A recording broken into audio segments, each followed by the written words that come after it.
上個球季，阿仙奴力壓曼城，重奪咗失落咗足足22年嘅英超冠軍。到咗今日，好多人都覺得上季只係曼城王朝一個短暫嘅小低潮。今季只要重整旗鼓，曼城依然係嗰個不可戰勝嘅奪冠大熱門。但係事實又係咪真係咁呢？如果我哋認真去了解一下曼城今季嘅人員操作，你會發現功勳教練同埋球隊嘅核心成員竟然喺同一個夏天集體離隊，球隊需要換血。究竟今季曼城仲有幾多爭冠嘅底氣？今日我哋就講一講曼城今季可能遇到嘅困難。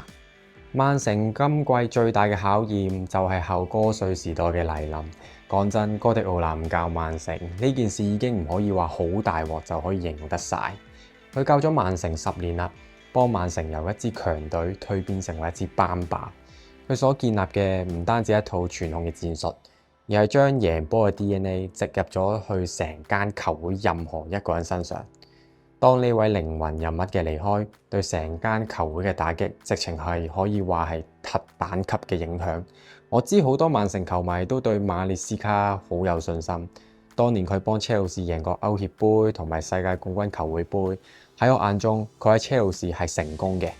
同埋佢係哥迪奧拿嘅入室弟子，同阿迪達一樣都做過哥帥嘅副手，好熟悉哥迪奧拿嗰套戰術係點玩嘅。我覺得佢絕對係最適合嘅人選去接替哥迪奧拿教曼城。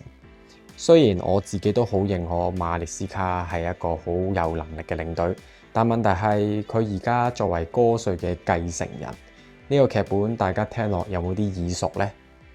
哥迪奧拿嘅離開就等於當年13年曼聯費格遜嘅退休一樣，咁令大家震撼。當年好多人包括曼聯高層自己都以為只要揾一個唔太差嘅領隊接手，打返球隊一直成功嘅打法，用返費格遜遺留下嚟嘅遺產，曼聯就可以繼續喺英超稱王稱霸。咁結果係點呢？就係超過10年贏唔到英超，不斷炒教練，不斷換領隊，直到而家都仲係重建期，復興無期。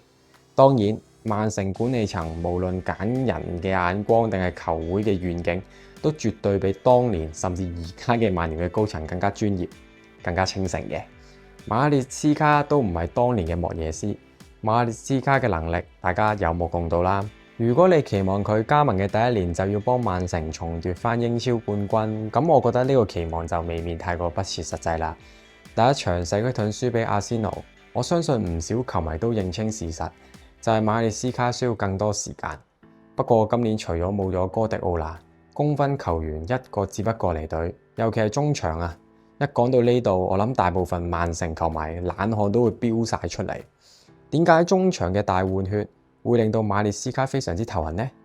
因為今個夏天曼城走咗唔係普通嘅輪換球員，而係成個曼城王朝嘅中場兩大支柱洛迪同貝蘭度斯華。我哋先講最重要嘅洛迪先啦。喺過去幾年哥迪奧拿嘅體系入邊，佢根本就係成隊波嘅定海神針。喺6號位嘅防守覆蓋、組織轉向，同埋周不時後上會有一啲好關鍵嘅入波，就好似當年歐聯決賽對國際米蘭，佢一戰定江山，幫曼城贏咗佢哋球隊史上第一個歐聯冠軍。佢對曼城有幾重要就真係唔需要多講啦。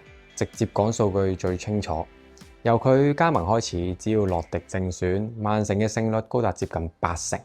但係只要佢一缺陣，曼城嘅戰績就唔會太過穩定嘅。前一季佢 ACL 大傷，全季收列，復出之後又受到腿筋同背部嘅傷患影響。上季英超只係踢咗21場咁多啫。我哋用結果論嚟講啊，就係曼城英超4連霸之後，洛迪開始多傷。曼城呢2季就贏唔到英超啦。佢今季夏天嘅世界盃回勇，幫西班牙贏到冠軍兼攞埋最佳球員，呢個就正正證明到有洛迪喺度就係贏波攞冠軍嘅保證。無論能力、經驗定領袖氣質，現階段講純正嘅6號球員，我覺得只有阿仙奴嘅懷斯可以同洛迪相提並論嘅啫。但係如果攞返2-3年前而完全冇傷冇病全盛時嘅洛迪嚟比呢，強如懷斯，我覺得都要比下去。你可能會講曼城唔係買咗人補翻呢個位咩？咁佢破咗紀錄買咗安達臣，而家中場仲傳緊話會買安素同埋保亞迪喎。就算你而家買咩人都好，除非你買懷斯啦，唔係短期內都唔會取代到洛迪嘅。首先，安達臣嘅防守覆蓋範圍好大，但係本質佢就係一個 box to box 嘅中場，根本唔係正宗嘅防中。如果你想完全釋放佢嘅能力，就要好似英格蘭咁，身邊一定要配一個好似懷斯咁正宗嘅6號位。要佢做洛迪嗰種角色呢，安達臣係完全做唔到嘅。咁如果安素嚟曼城又幫唔幫到手呢？咁安素都係一個世界級中場，但係佢偏向進攻型啲嘅。上季車仔喺爬馬傷多我踢嘅情況下，安素大部分都係踢攻中，踢10號位，咁佢全季入咗10球波。但係佢同安達臣一樣，都唔係正宗嘅6號位球員。咁安素更加直球唔似一個防守型球員添啦。咁佢喺車仔咧都需要卡西度呢啲防中幫佢執手尾嘅。如果你要安素去解決冇咗洛迪嘅問題咧，咁唔好意思啦，真係作用真係不大。至於里爾嗰個保亞迪咧，嗱佢係正宗防中嚟㗎。今個世界盃都證明咗自己係有潛力、有能力嘅。都好後生，但係問題就係太過後生啦，佢得18歲嘅啫。咁踢英超就一定要需要時間適應啦。咁年輕球員就一定會犯錯，咁大家都預咗要交學費嘅。何況佢係踢咁重要嘅防中位，一個失誤足以令球隊失分㗎啦。我好睇好佢過多幾年，佢係一個頂級中場嚟嘅。但係如果今年曼城目標係想同阿仙奴爭英超冠軍呢？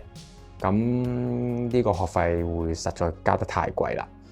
而家洛迪轉會去咗巴塞啦，呢個位置唔單止係能力跌咗咁簡單啊，而係曼城短期內根本冇可能揾到一個球員可以複製到洛迪嘅作用。再加上貝拿度施華自由身去咗皇馬，更加雪上加霜。貝拿度施華踢到攻中啦、中場中啦、右翼啦，佢好攻守兼備，體能好兼踢法好聰明。陣中嘅高華石或者安達臣都完全做唔到佢嘅作用，甚至而家連精神領袖史東斯都走埋啦。曼城中場嘅實力同經驗係直接跌咗一個檔次。而家曼城嘅中場已經冇咗前幾年嘅統治力。社區盾嗰場對阿仙奴中場完全爭輸晒，中場一輸就等於成條脊椎斷咗。所以我覺得曼城今季咧係會遇到前所未有嘅大考驗。今季曼城係處於更新換代嘅球季，哥迪奧拿走咗，多位曼城嘅功勛球員都離隊。正相反，阿仙奴陣容係最完整、板凳深度最好嘅球隊，而且都係一個上升緊嘅球隊嚟嘅。我哋將呢兩隊波逐個位置去比一比較啊。如果單睇前鋒位同左翼位置呢，咁夏蘭特就唔使講噶啦，一定好過面具佬同哈弗斯。根本就冇得比嘅。咁左翼位曼城嘅道古嘅突破力都太強啦，咁絕對我覺得會好過馬天尼利同埋啲國索利斯啦。但係除咗呢兩個位置之外，我覺得無論喺正選定後備，阿仙奴而家嘅穩定性同陣容嘅深度咧，已經係完全超越咗曼城。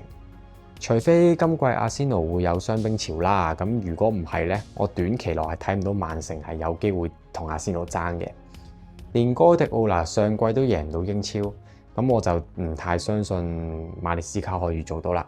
最現實嘅目標就好似哥瑞最後一季咁，睇下可唔可以聯賽杯或者足總杯度贏下啲杯仔翻嚟。我覺得俾馬列斯卡用1季甚至去2季嘅時間去 turn 好隊波咧，係好重要嘅。有啲嘢咧就真係唔急得嘅。